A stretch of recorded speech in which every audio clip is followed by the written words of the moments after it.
What is it like having a Jamaican restaurant in Kenya?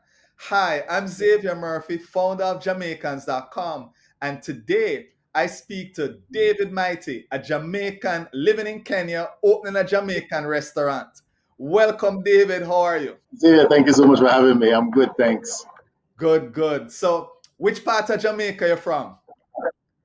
Originally, we grew up in Portmore, Portmore, Kingston, St. Catherine, rather.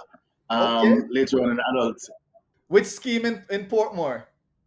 Edgewater. Man, I lived in Right Edgewater. across.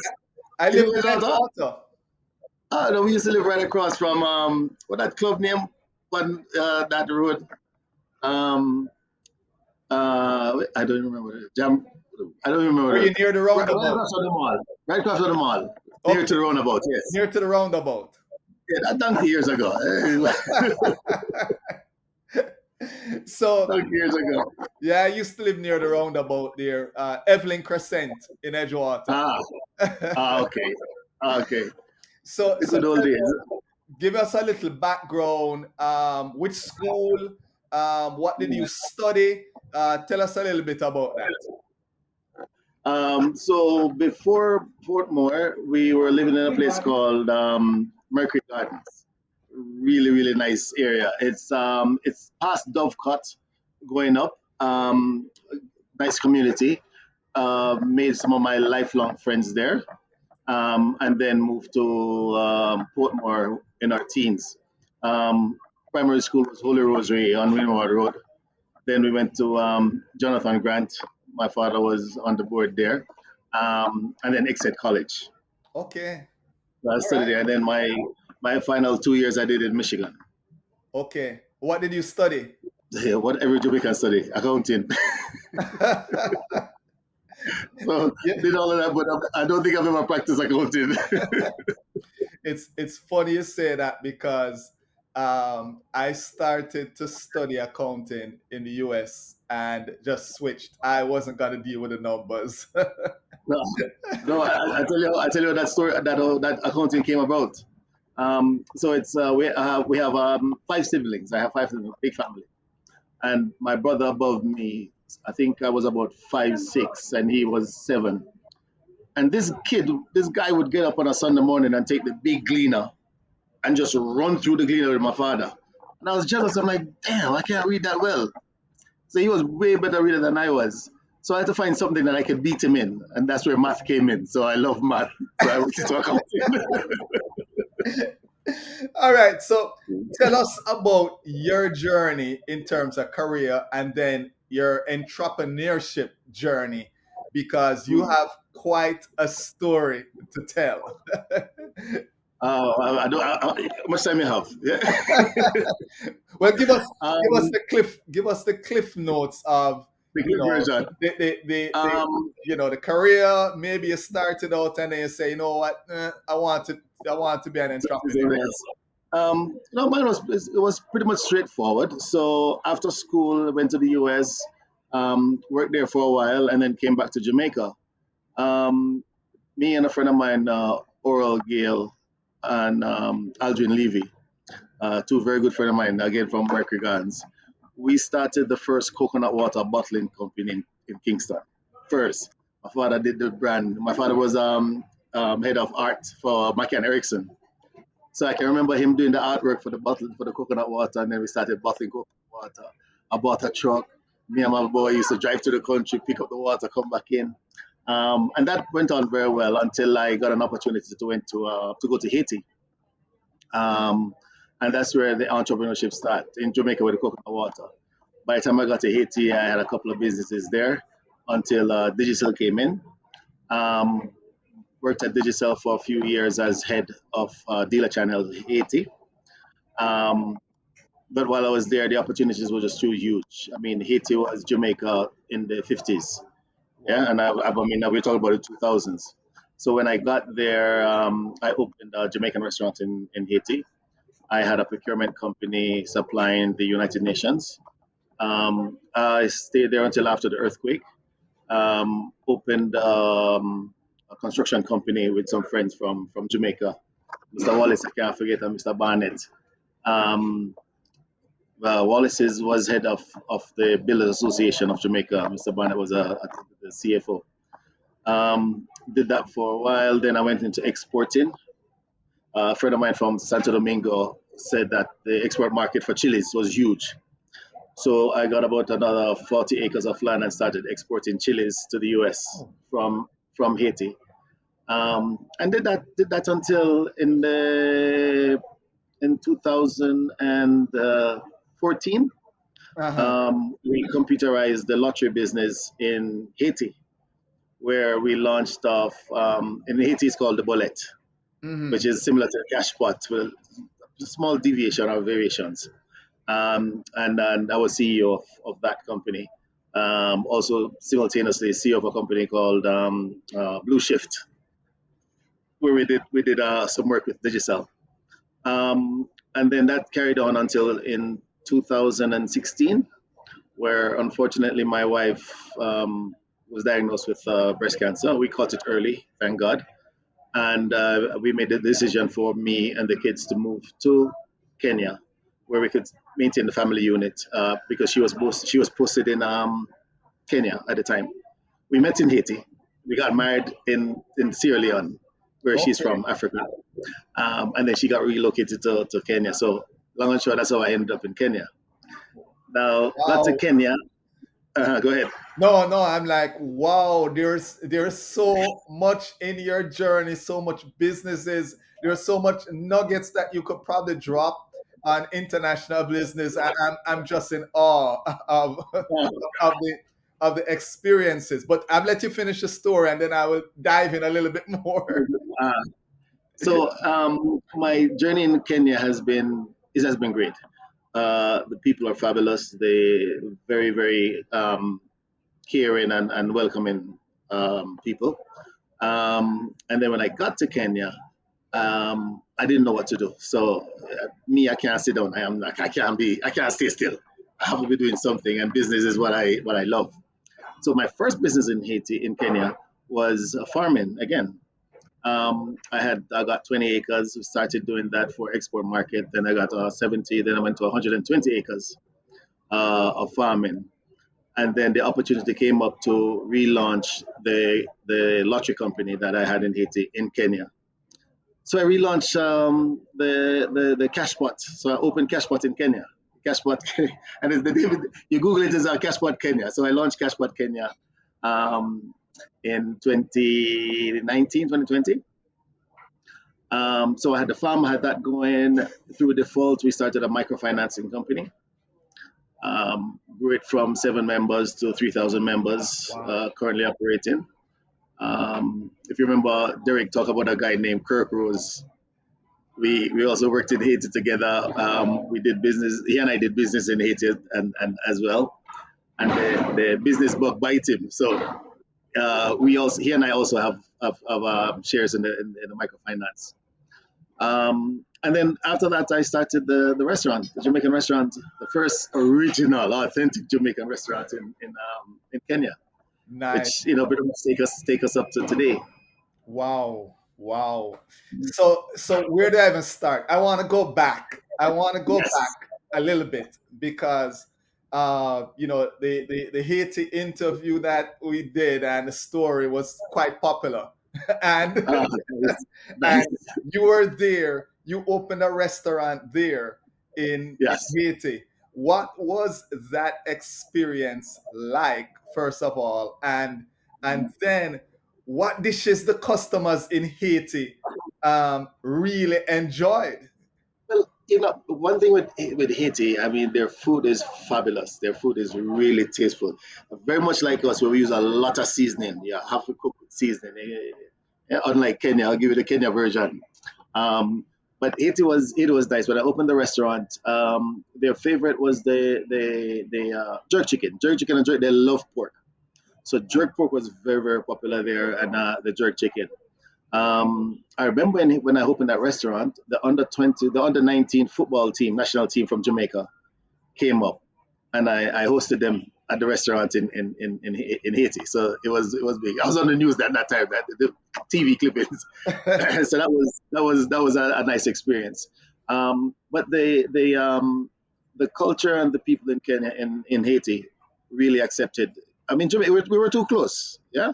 Right, Um, right, and then the history bonded us. As you know, Bookman was the first Jamaican in Haiti that fought the revolution. That started the revolution.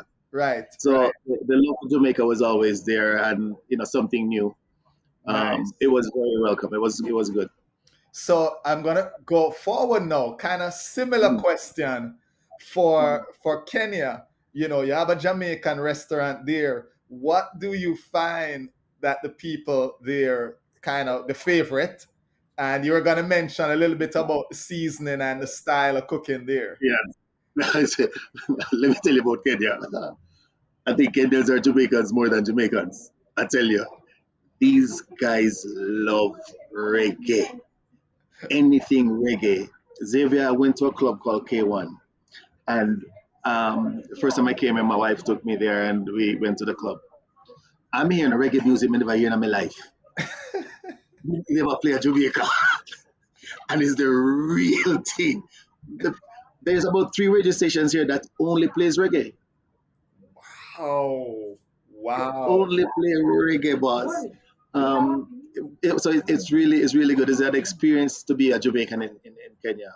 The Wow. love you get and the warmth you feel is really good. Is Awesome. really good. Awesome. The thing that surprised me most about the restaurant is everybody knows jerk chicken. They all know jerk chicken. One way or the other, hear about jerk chicken. But my biggest seller is oxtail. Oh, Boss, the hottest thing on my menu is oxtail and butterbean. Rice and peas. I'm going through oxtail like nobody's business. So when I started this restaurant in 2023, well, I started in 2022 at one location. okay. I was consulting I was consulting for a friend of mine that has a very, very large hotel here. So I was revamping the whole structure and did a audit, an operation audit, how to optimize the whole operation. And then the restaurant was available. And they tell me, David, take a restaurant. What do you think? So I opened up the first Jam Rock there, which it went well. And then I got the second location here, Nice. a little distance away. And I opened in 2023 June, so I'm pretty much 1 year this month. And Congrats. thank you. And Xavier, a restaurant business, you're looking at 2 years to start seeing something. Yeah, so Right. at least know if you're going to continue or not. It took me 3 months. Wow. It took me 3 months to realize, hey, bro, this thing is serious. We went from the red to the black in 3 months. And it's only been growing since. I mean, I started out with one container. We're up to 3 containers now. I opened a cocktail bar. I partnered with a friend of mine from the US and opened up the New York style pizza. Okay. So with a Jamaican touch. So we have oxtail pizza, we have jerk chicken pizza. Okay. Okay. Yes, I see the sign in the background. Oxtail. Yes, that's, yeah, yeah, so we have that. But the love for the food, I mean, just the nostalgia of, I mean, it's Jamaican. Right. So they Right. want, they want to try it. Right. And you would think that you try it one time and say, okay, it's good. No, I have regulars. I have people that have the name on the seat. These are my seat now. Nobody sit on there. So it's really good. And it's the diaspora market is huge. So we have quite a few of that. And then, as soon as you Google Jamaican food in Kenya, Jamrock shows up. Shows up. So Wow. you Wow. I never know so much Jamaican come. You have the Jamaicans, they come for their 2 weeks and their little safari, but they say, I had a couple from England the other day, husband and wife, lived in England for how long? Um, and then the Indian population in Kenya is very, very high. Worse Mm. than Jamaica. Worse than Jamaica. I mean, they have 3 generations of Indian that lives in Kenya. So their friend Indian was getting married, and they are vegetarians. So they flew them into Kenya, and they were at the hotel for about 3 days. The man said he couldn't take it no more. Make him Google something and find the place and then come. I think the guy ordered everything on the menu. Man said, a 3 day they eat cabbage and be a vegetarian food. So let me, Yeah, you, you you ordered every day and you've gained a customer for life. for life. But anytime he comes back to Kenya, he know where he's going, which is pretty much all the customers. I mean, they really enjoy it. Now, the Kenyan Nice. cuisine is um, it's wide. Uh, Why? Because Kenya has 43 different tribes, and each tribe have their own specialty. Don't ask me to name all 43, Xavier. I can't. Yeah. I don't know the popular ones. we Yeah. won't hold that. We will let somebody post it in the comments. Okay. Yeah.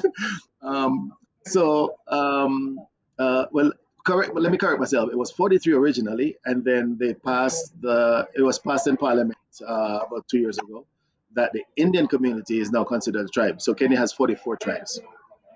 Yeah. But majority of the tribes is salt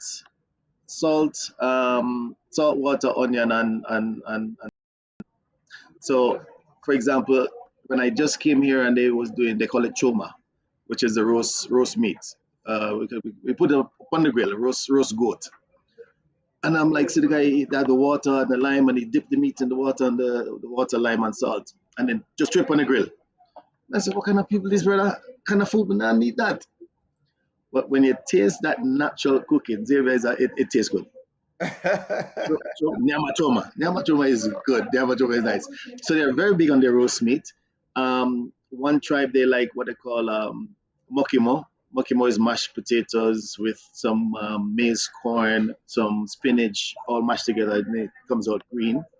Um, Majority of the country's staple diet is what they call ugali. So we call it tonka meal, but their corn meal is white Mm. and a little bit more coarse. But yeah, man, tonka meal, a camel, Ton tonka meal Camila is big white. thing now. Ton Camila big Huh? thing now. Yeah, Yes, yes. yeah, man. So they like fish. They like fish as well. Goat, beef. I mean, it's across the board. Right. But the only difference between us, our Jamaican cuisine, and the local Kenyan cuisine, is not as much seasoning as we use. Okay. The Indians, however, very much like Jamaica, use a lot of spices, a lot of herbs. So again, the Jamaican restaurant is a different flavor and everything else. They join it. Nice, Now, nice. one thing I learned about the Kenyan, the Indians in Kenya, I never noticed so much vegetarian dish Indian have because Jamaica, a kalalo or rice I eat for a vegetarian. That's it. No, Aki, they have a wide range of vegetarian. So you won't be short of food at all in Kenya, nice, or a variety of. nice, nice. I can give them that. So for folks who are thinking, you know what, I want to, I'm thinking of moving to Kenya. I want to Mhm. do business there. Is it difficult doing business? Is it difficult setting up a business there in Kenya? And the other part to that is, I know some countries, if you're not a citizen, Yes. or whatever, there are some challenges I've heard where people say I have to partner with someone who is a citizen Yes. to actually do anything in that country because the country says it has to be owned by a citizen. Yes, yes, yes. Kenya is similar, but not as strict. So let's address doing business in Kenya. Well, in order to do business, then the opportunities have to be there.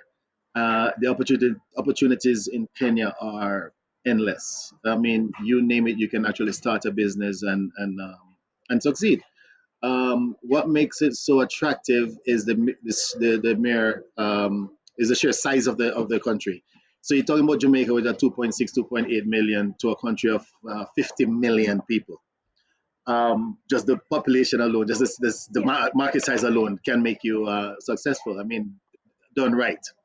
So opportunities are here. I mean, whether it's in the real estate industry, whether it's in the food industry, hospitality, or manufacturing, you name it, the opportunities here. Um, as Derek had told you in the last one that I was the godfather for for Haiti. I'm slowly working on that one here. So we have I try to get all the Jamaicans together. We have weekly talks, we have meetings, we have domino and fish fry on Fridays here. And then we come and we join a group. I'll give you an example. There's another friend of ours from Junior. He's in the UK for better part of 40 years. And we link up a few months ago and come to find out that he's been doing the mushroom farming here. And I got together and I got two other guys together and we said, guys, listen, we don't need to compete against each other. We all do it together and do it as a conglomerate, and capture our share of the market. So said, so done. Where I've gone into mushroom farming with Junior now, um, and that's what we try to do. We try to get ourselves together. Whoever has a project, then we focus on that project and we try to launch that project. Yeah. Wow. As an individual coming to Kenya, um, it's not as strict that you can't do business. You have to be a citizen, but you do have to have some work permit. Okay. Yeah. So you need a work permit, you need a residency to start doing business officially. But there's ways around it, and the lawyers can help you.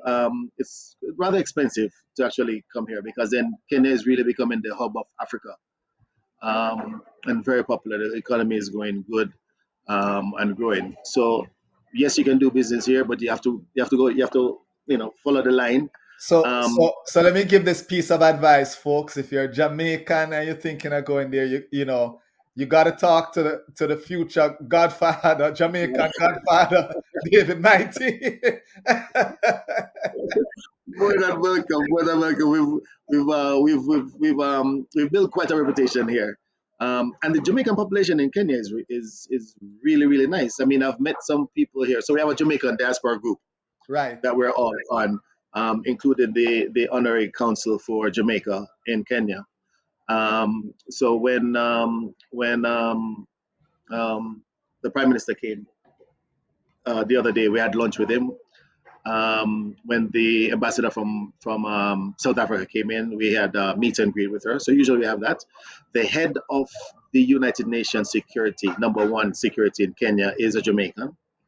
Um, the couple of Jamaicans are married to some of the big bankers here, and come to find out, they all met while in studying in the West Indies, between the West Indies and the US. They married them and bring them back. So That we have quite a really really professional group of Jamaicans here. Nice, nice. No, I was close. I was actually thinking of coming to Kenya. I was next door, Tanzania, no, and you in Tanzania, right? I know at some point I do have to come and visit, Kenya. No, you and I were talking earlier, so let me let folks know this, right? Because I think Mhm. it's something that I mentioned in the South Africa um, story that was told, but you notice that David is in his sweater, folks. Yeah, It, boss. it gets, let them know the summer is flipped. It gets cold, right? Right? And It you were is.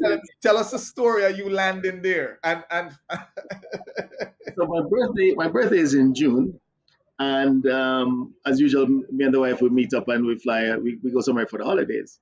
So she says, "Well, let's meet in Kenya. This is our second year in Kenya. We'll meet in Kenya. Kenya does have a lot of attractions. The safaris, the mountains. There's so much to see in Kenya." So we said, "Long story out, we're going to Kenya." So when we made all the plans, everything else, I'm going to Africa for the first time in my life. Went to Kenya, my friend, and jump on the plane. Now I pack in shorts and jeans and t-shirt, and that's all I packed. When we went through from there. We went to Dubai to Kenya. Now Dubai is 100 degrees. It's hot, so I looked normal. When I boarded the plane on the final leg to Nairobi, everybody looking at me. So I'm like, wow, I never said Jamaican yet. So anyway, I felt a little uneasy until I landed. My friend, I came off that plane. It must have been about 13 degrees Celsius when I came off that plane. My wife laughed. Boss, she laughed. Never again. It gets cold in Kenya. So there's so much experience for my first time in Kenya. I give you one short story. So we landed, freezing my ass off everything else, and then she took me to Masai Mara, which is where the safari, the animal safari, the big five, all the big animals. Yeah. So we went to the travel agent, and he's telling us, what we're going to see. We came the right time. It's the migration time is coming up, down in August, July, and he's telling me you'll see a million wildebeest, a million wildebeest. So I tell him, my friend, at Jamaica I come from. You ever see a million yet? You know what a million look like? You ever see 1 million animal together? I cussed the man. Xavier, I abused the man. Went to Masai Mara, and we started driving. And I look at the mountain, and it's brown, and then it's moving. I said, "What? Hold on. I was some Twilight Zone, you know." Xavier, I saw about 6 million wildebeest. If you see the migration of the wildebeest, it's one of the wonders of the world. It should be the eighth wonder. The migration of the wildebeest. So all them can see thing you see on TV where they're running through the river and the alligator bite them. It's real. That there's one thing. Right. When in every African movie have it where you see a vast land and then you see one diggy tree with a flat top and a leopard always inside. It's real.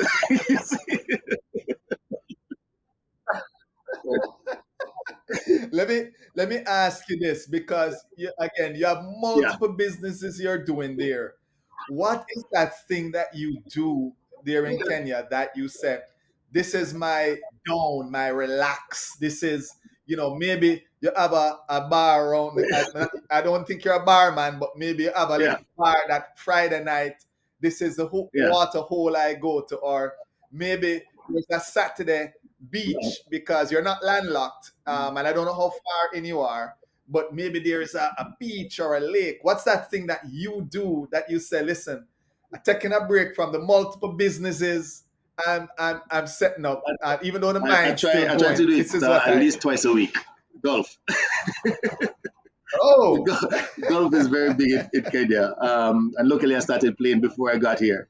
So I joined a local club, really nice club, the Sigona Golf Club, and I'm down to a handicap 13. So I'm not too bad, but that's my go-to. That's my go-to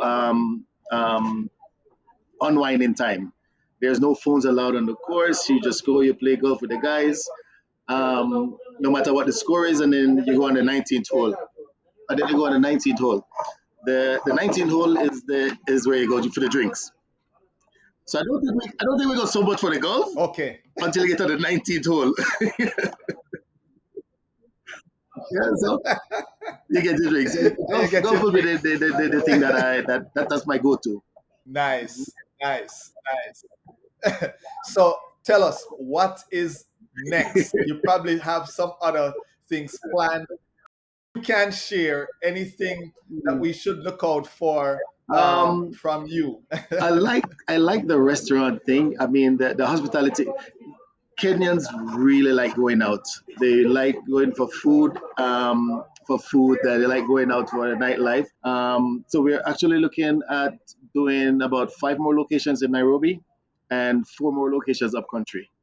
That will be one of them. I don't know if I'm allowed to say, but we were in talks with the company from Jamaica regarding relaunching the cash pot.